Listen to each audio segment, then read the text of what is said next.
Hello students, welcome to Magnet Brains Hindi medium. मैं लाली वर्मा आप सभी 12वीं कक्षा के होनहार विद्यार्थियों का बहुत बहुत स्वागत करती हूँ। साथ ही आशा भी करती हूँ कि आप सभी स्वस्थ होंगे, खुश होंगे, प्रसन्न होंगे। प्रिय विद्यार्थियों, हमने अपनी कक्षा 12वीं बिहार बोर्ड की ही मैं बात करूंगी। हमने अपनी पाठ्य पुस्तक दिगंत भाग 2 के 3 चैप्टर्स कंप्लीट कर लिए हैं और आज मैं लेकर आई हूं आपकी पाठ्य पुस्तक का चौथा चैप्टर, मतलब पार्ट 4। नाम है छप्पय। पढ़ेंगे पार्ट 4, होगी इसमें 6 की बातें, अर्थात छप्पय की बातें। लिखा है प्रसिद्ध कवि नाभा दास जी द्वारा। अब इसमें क्या है, किसे कहते हैं छप्पय? क्या ये कोई दोहा है, कोई चौपाई है, कोई सोरठा है या कोई कविता है? सब कुछ जानेंगे आप। बस तो मेरे साथ बने रहिएगा शुरू से लेकर अंत तक, ताकि आप जान सकें कि छप्पय किसे कहते हैं, नाभा दास जी कौन थे, उनके जीवन से जुड़ी कुछ खास बातें, सब कुछ बताऊंगी मैं। तो चलिए चलते हैं सबसे पहले कवि परिचय की ओर।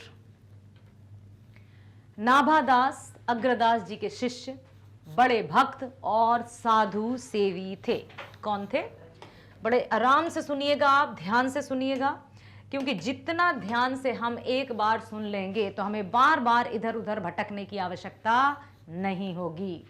नाभा दास अग्रदास जी के शिष्य, बड़े भक्त और साधु सेवी थे। साधु सेवी मतलब समझते हो, साधु संतों की सेवा करने वाले।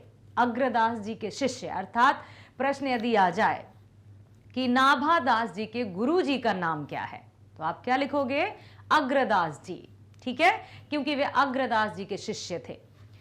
संवत 1657 के लगभग वर्तमान थे और गोस्वामी तुलसीदास जी की मृत्यु के बहुत पीछे तक जीवित रहे।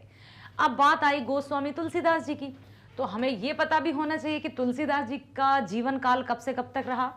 तो तुलसीदास जी का जीवन रहा है 1532 से 1623 तक। ठीक है, और यहां पर अब यहां लिखा है 1657 के लगभग वर्तमान थे, मतलब जीवित थे। और गोस्वामी तुलसीदास जी की मृत्यु के बाद तक, मतलब 1623 के बाद तक भी ये जीवित रहे। अर्थात इनके मृत्यु की तिथि या वर्ष का यहां पर कोई जिक्र नहीं किया गया है। ठीक है, तो इतना आप लिख सकते हैं कि संवत, ये संवत है, सन नहीं है। संवत 1657 के लगभग वर्तमान और गोस्वामी तुलसीदास जी की मृत्यु के बहुत पीछे तक जीवित रहे। इनका प्रसिद्ध ग्रंथ भक्तमाल संवत 1642 के पीछे बना और 1669 में प्रियादास जी ने उसकी टीका लिखी। टीका टिप्पणी समझते हो आप, उसी पर मुख्य मुख्य बिंदुओं को शामिल करना। ठीक है, तो अब ये इनकी प्रसिद्ध ग्रंथ कौन सी है? भक्तमाल, जो कि संवत 1642 के बाद, पीछे मतलब के बाद, और संवत 1769 में प्रियादास जी ने उनकी टीका लिखी। त्रोता काव्य निबंध करी सतकोटि रामायण, ये भी उनकी पंक्ति है कुछ इस तरह से। हाँ, अब यहां हम बात कर रहे हैं छप्पय। तो वास्तव में छप्पय एक ऐसा शब्द है जो हम सब के लिए नया सा है, क्योंकि हमने दोहे सुने हैं, हमने प्रीवियस कक्षा में या प्रीवियस क्लासेस में या विगत कक्षाओं में हमने दोहे पढ़े हैं, जैसे कबीरदास जी के दोहे, रहीमदास जी के दोहे, बिहारी कवि बिहारी के दोहे भी हमने पढ़े। तो दोहे नामक शब्द से हम परिचित हैं, लेकिन छप्पय क्या है? छप्पय, तो छप्पय भी कुछ है, बिल्कुल है। तो नाभा दास द्वारा लिखा गया यह छप्पय, उनका जो ग्रंथ है, अभी हमने देखा ना भक्तमाल, ये देखो प्रसिद्ध ग्रंथ भक्तमाल, तो उनका जो छप्पय है वो भक्तमाल से संकलित है। किससे संकलित है? भक्तमाल से। उनका जो ग्रंथ है भक्तमाल, उसी से छप्पय लिया गया है। नाभा दास ने अपने इस छप्पय में कबीर और सूरदास के व्यक्तित्व, गुण और उनकी कविताओं के सौंदर्य एवं प्रभावों के बारे में लिखा है। क्या लिखा है? नाभा दास ने अपने इस छप्पय में कबीर और सूरदास के व्यक्तित्व, देखिए छप्पय में क्या क्या आया है वो आपको पता होना चाहिए। कबीर और सूरदास जी के व्यक्तित्व गुण। ठीक है, अब इतना तो हमें पता चल गया है कि छप्पय में कबीरदास और सूरदास जी के व्यक्तित्व से संबंधित उनके गुणों के बारे में लिखा है। ओके, और उनकी कविताओं के सौंदर्य और प्रभाव के बारे में भी लिखा है। कबीरदास और सूरदास जी के व्यक्तित्व, उनकी पर्सनालिटी के बारे में लिखा है, उनके गुणों के बारे में लिखा है। साथ ही साथ उनकी जो कविताएं थी, किन की रचनाएं थी, जैसे कबीरदास जी के दोहे, सूरदास जी के पद, तो जो दोहे हैं और पद हैं उनमें जो सुंदरता है उसके बारे में भी छप्पे में लिखा है। नाभादास जी कबीर जी के बारे में कहते हैं, अब हमने देखा ना कि उन्होंने कबीर और सूरदास जी, तो कबीर जी के बारे में कहते हैं कि कबीर जी ने हृदय की भक्ति को धर्म माना है। क्योंकि ये हमें भी पता है कि कबीरदास जी मूर्ति पूजा पर भरोसा नहीं रखते थे। उनके अनुसार मूर्ति या ईश्वर आकार नहीं होता, उसका वो निराकार है, वो परम ब्रह्म है जो सर्वव्याप्त है, हर जगह व्याप्त है। उसको किसी एक मूर्ति में या किसी एक जगह नहीं ढूंढा जा सकता। ये नहीं कि वो सिर्फ मंदिर में ही रहते हैं, ये नहीं कि वो सिर्फ मस्जिद में ही रहते हैं या गुरुद्वारे या काबा या कैलाश में ही रहते हैं। उनके अनुसार परमात्मा हर एक कण में है, हर एक आत्मा में है, सर्वव्यापी है, इसलिए उसका कोई रंग रूप और आकार नहीं है। किसके अनुसार बेटा? याद रखिएगा, ये इतनी महत्वपूर्ण बातें हैं जो कि आपको आगे चलकर भविष्य में भी काम आएंगे जब आप प्रतियोगी परीक्षाएं दोगे। तो कबीर जी ने हृदय की भक्ति को ही धर्म माना है कि सच्चे हृदय से यदि परमात्मा की पूजा की जाए तो कहीं भटकने की आवश्यकता नहीं है। उन्होंने कहा है, मोको कहाँ ढूंढे बंदे, मैं तो तेरे पास में, ना मैं देवल ना मैं मस्जिद, ना काबे कैलाश में, खोजी होए तो तुरत ही मिल हो पल भर की तलाश में, मोको कहाँ ढूंढे बंदे, मैं तो तेरे पास में। परमात्मा को कहीं ढूंढने की आवश्यकता नहीं है, क्योंकि वो तो अंतरात्मा में ही है। यदि हम अपने मन को पवित्र रखते हैं तो वहां ईश्वर का निवास है। जहां क्या है कि मैं था तब हरि नहीं और अब हरि है मैं नाही। मैं मतलब अहंकार, जहां अहंकार, द्वेष, घमंड, बदले की भावना यदि मन में है तो वहां परमात्मा निवास नहीं करते हैं। ठीक है, तो उन्होंने भक्ति को धर्म माना है, मतलब सच्ची जो आस्था है वही सबसे बड़ा धर्म है। मानवता सबसे बड़ा धर्म है। किसी के प्रति परोपकार की भावना, सर्वहित की भावना ही धर्म है। और योग, यज्ञ, व्रत, दान और भजन आदि को तुच्छ दिखाया है कि भाई हमें यज्ञ करना है, हमें दान धर्म करना है और फिर ऊपर से अपना खुद का गुणगान भी करना है कि देखो मैंने आज इतनों को दान दिया, मुझसे बड़ा कोई दानी है। घमंड आ गया, और जहां घमंड आया वहां परमात्मा निवास नहीं करते हैं।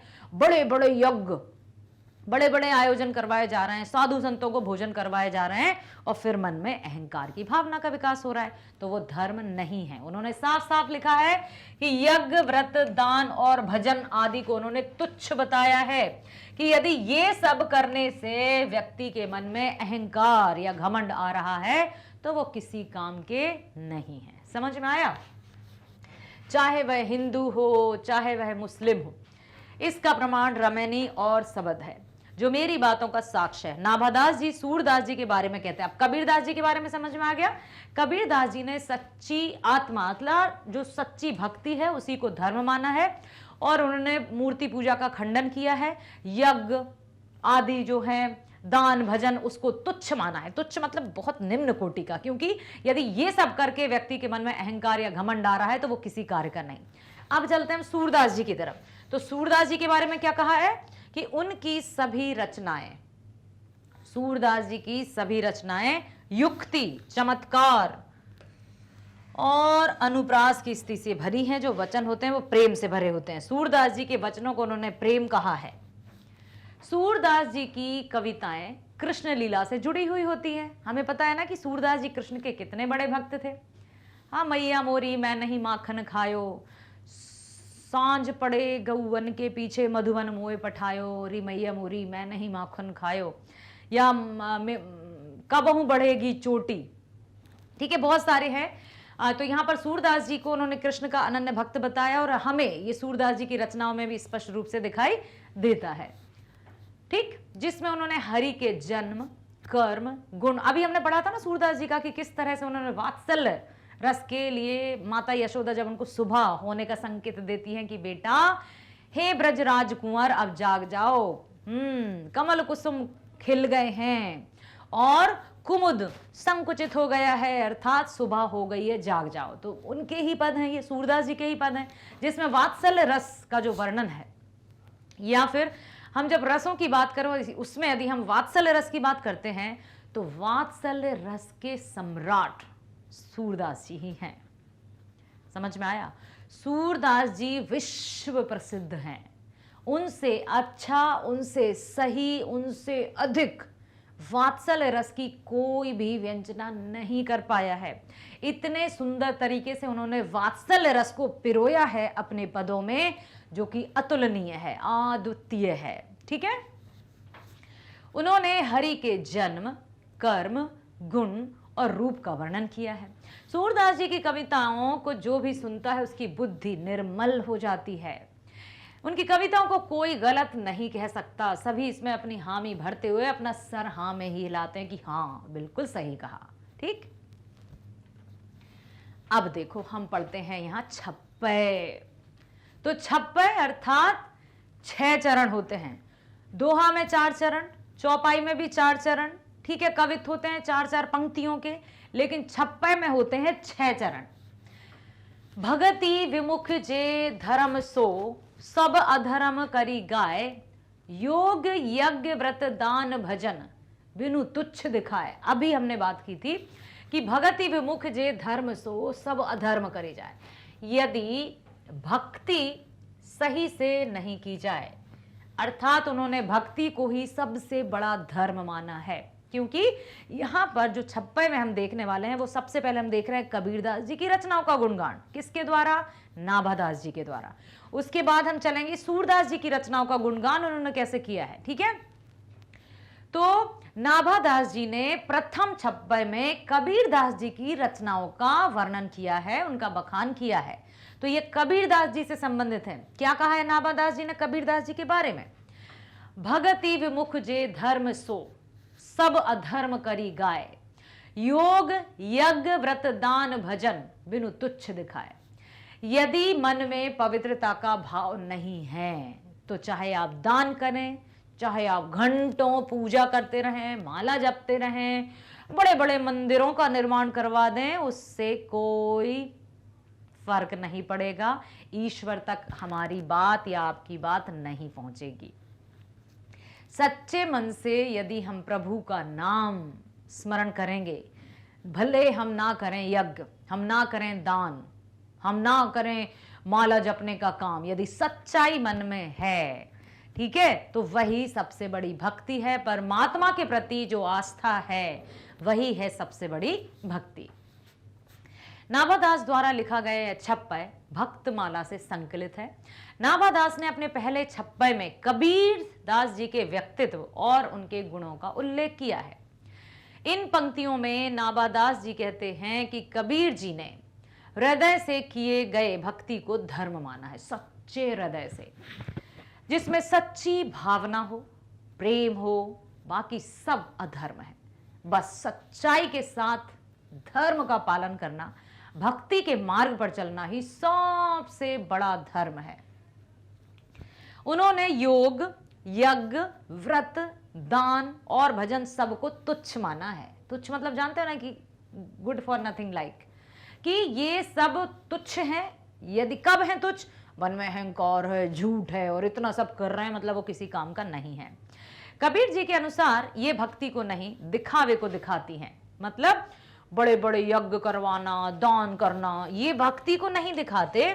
ये समाज में अपना वर्चस्व या अपना नाम करने के लिए व्यक्ति करता है कि देखो उन्होंने तो वहां मंदिर का निर्माण करवाया, तो उसने भक्ति नहीं थी, उसके मन में अहंकार आ गया कि मैंने मंदिर का निर्माण करवाया, मतलब भगवान के लिए घर बनाया है मैंने।